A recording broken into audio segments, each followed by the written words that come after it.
In the tight hold of fear that spread over Harlem's busy streets, every shadow shared stories of coming danger. Every look held secret deals. Bumpy Johnson's brave stand against Dutch Schultz opened a tale of huge bad outcomes. It showed how one man's drive for control took lives away.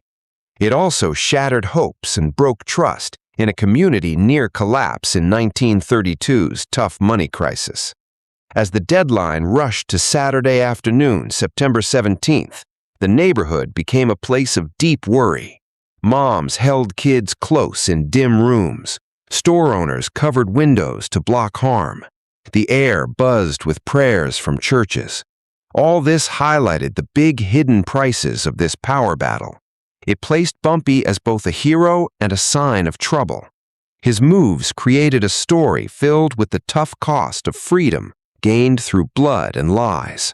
Ellsworth Raymond Johnson earned the name Bumpy from a bump in his boyhood fights. He walked a path full of risks that echoed Harlem's own struggles against unfair systems. His growth from a moved Southern kid to top leader revealed secret sacrifices of a sharp mind built in hiding. It showed bonds made in tough times. It showed dreams that demanded everything from those who joined him. It ended in a clash that revealed the true price of challenging a group built on unfair use. He came from Charleston, South Carolina. He was born in 1905 under strict race rules. Bumpy moved to Harlem at age 14 in a desperate search for better chances, but it soon led to the world of illegal work. He began as a quick runner for Stephanie St. Clair.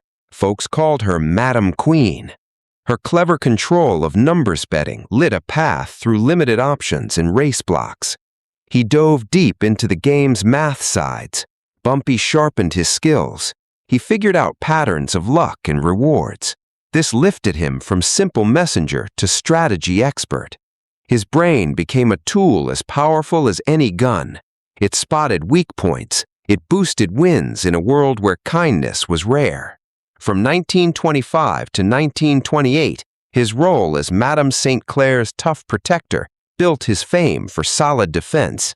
He connected to the silent end of more than 12 intruders who aimed to steal or weaken her control. His ways were so smooth that witnesses disappeared like mist. This kept him safe from law hunts. It wrapped him in a sense of unbeatable strength that brought respect and fear alike. The secret break from 1928 to 1930 sparked rumors of planned visits to Chicago's crime networks. He perhaps learned advanced ways of group building and partnerships.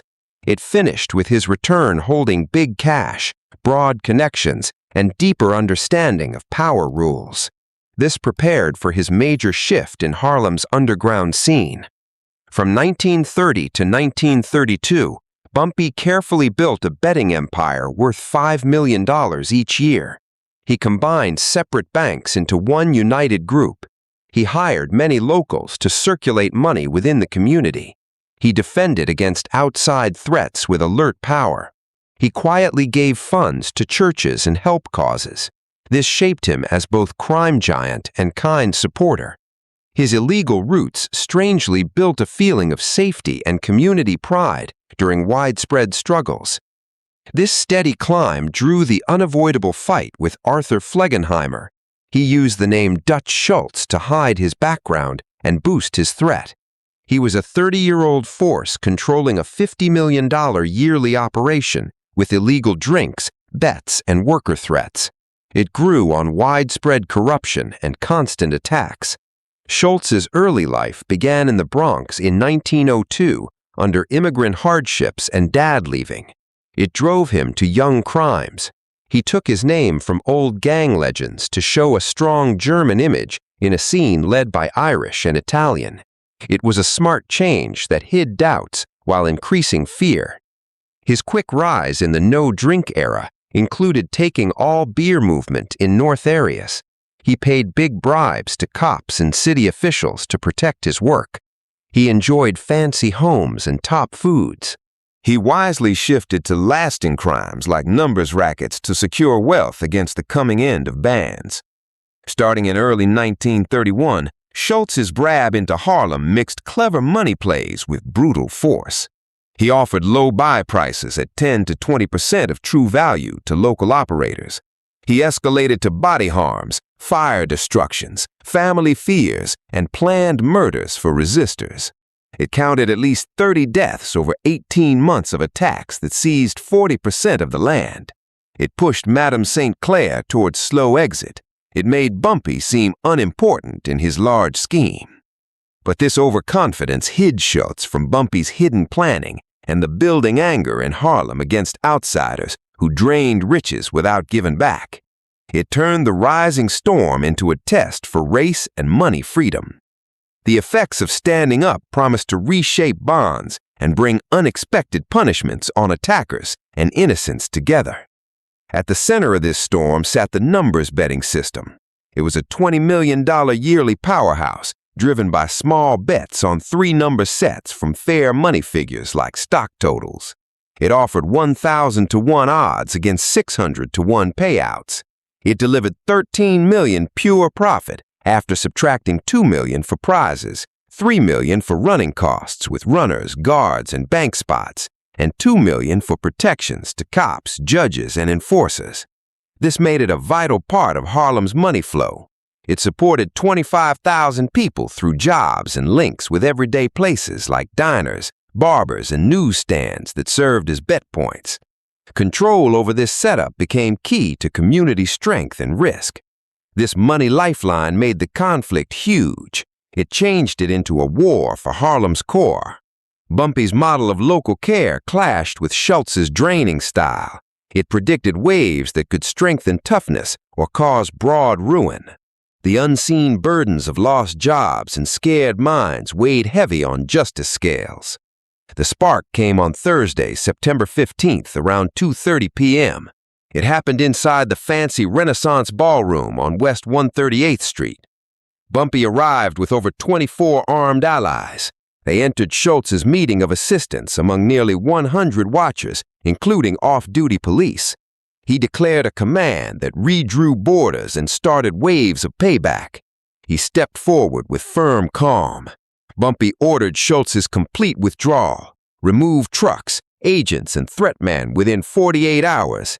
He vowed deadly revenge for any who stayed. He stated Harlem's independence in words that lifted the battle beyond personal rivalry to a symbol of group rise against control. Schultz's mocking laugh met Bumpy's careful placement of a .45 gun on the table. It paired with a dark warning to turn joy into suffering. Bumpy exited. It left the room in stunned silence. It began an assault that would expose the war's impacts on the innocent. From shattered windows to grieving families, Bumpy's team launched a planned campaign with precise skill. The responses exploded with steady accuracy. Each action was a careful undoing that stressed the struggle's wide damage. It included money breaks to lasting scars on bystanders. Bumpy's forces carried out their plan with focused drive. It began at 3:45 that afternoon. 34-year-old Leo the Lip Lindemann was known for forcing deals. He died outside a Lenox Avenue hidden bar. 3 attackers approached. They fired Thompson machine gun bursts after spotting him. They escaped in a black Packard, later burned in the Bronx to erase evidence. At 5:20, collectors Vincent Clutch Mell and James Red Sullivan fell on West 145th Street. Their car was destroyed by over 100 automatic shots from a nearby truck. Amazingly, no harm to others on the crowded road, but it planted terror in the public mind. Evening brought more disaster at 8:30. 28-year-old Michael Mickey Russo's Bronx home exploded from a remote car bomb. The blast's force dug up the street and cracked nearby buildings. It marked the conflict's expanding reach. At 11:45, tragedy hit an East Harlem restaurant. Anthony Little Tony Benedetto and Joseph Joey Numbers Catalano dropped at their table from 5 intruders' gunfire. It wounded a brave waiter in the chaos. It showed the random risk to witnesses. Continuing into Friday's early hours, September 16th at 2:15 a.m., Maine aide Harold Bunny Weinstein's Upper West Side home was attacked by 15 to 20 fighters using explosives to break in. It killed him, along with 2 guards, in a raid that showed the growing cruelty. By dawn's light, within 12 hours of the challenge, 6 Schultz men lay dead, his structure cracked. It led Commissioner Edward P. Maloney to label it the city's worst gang war. He deployed emergency teams to prevent more destruction. The violence continued into Friday evening at 9:30 on Lenox Avenue. 3 supposed Schultz members died, and 2 got wounded in a car ambush. Attackers claimed territory control before vanishing. It increased the death count to 9. It required a night curfew from midnight. It shut down businesses. It advised staying home. It placed 500 extra officers with barricades to curb the wave. This flood revealed system rot. Both sides' bribes reached into police. It hindered efforts and grew distrust toward authority. Meanwhile, leaders like Reverend Adam Clayton Powell Sr. expressed community views. He saw Bumpy's action as protective stand against endless looting, a narrative that boosted his status amid the turmoil. As Friday closed with 27 hours remaining, Harlem's mood thickened with warning. Residents stayed indoors, businesses shut early. It recalled 1919 race riots. Legal promises clashed with past failures against deep corruption. Higher oversight increased. J. Edgar Hoover led probes into drink violations, cross-state crimes, and hidden funds, similar to Al Capone's downfall. At the same time, Treasury checks on untaxed earnings, all amid national debates around President Hoover's election weakness versus Franklin D. Roosevelt. The drama heightened criticisms of Prohibition's side effects in building crime giants. Preparations for the end raised the tension. Bumpy gathered 200 battle-tested men equipped with machine guns, high positions, and quick vehicles, balanced by Schultz's arrival of reinforcements from far areas. He prepared convoys for a final strike aimed at destruction. Possible endings loomed large. Schultz's unlikely surrender keeping assets at Pride's expense, a fragile agreement dividing territories undermined by recent violence and public positions, or the grim prospect of open warfare flooding Harlem in slaughter that might claim many before talks or victory emerged. Each path created unique marks in city conflict history.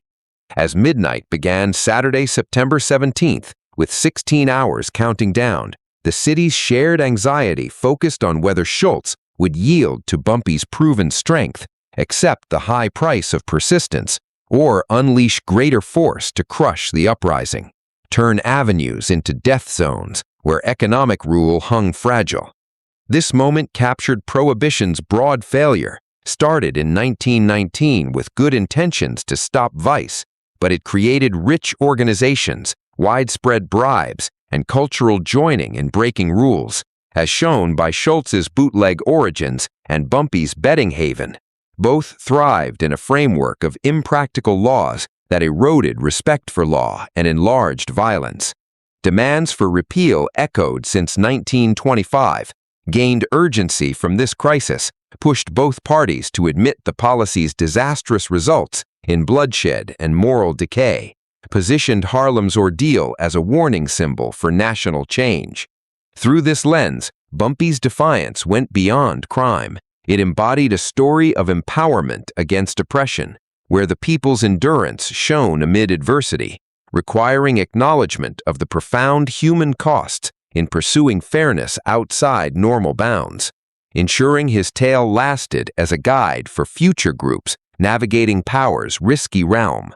The New York Herald promised ongoing coverage, advised caution amid the risk, as history prepared to record whether this day meant triumph, declaration, or tragic suppression, forever altering views of leadership and consequence in America's secret paths. In the aftermath of such chaos, the unseen cracks started to appear.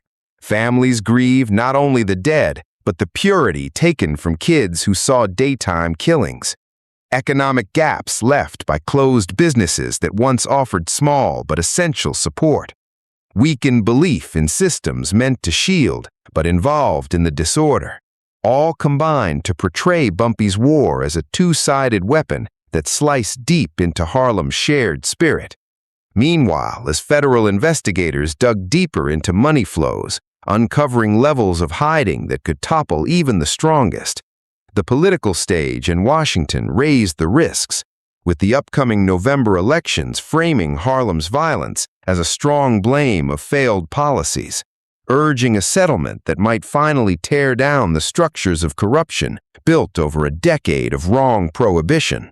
What no one expected were the spreading impacts on wider society, where tales of Bumpy's resistance sparked quiet stands in other overlooked areas, planting seeds of self-rule that would grow in future efforts.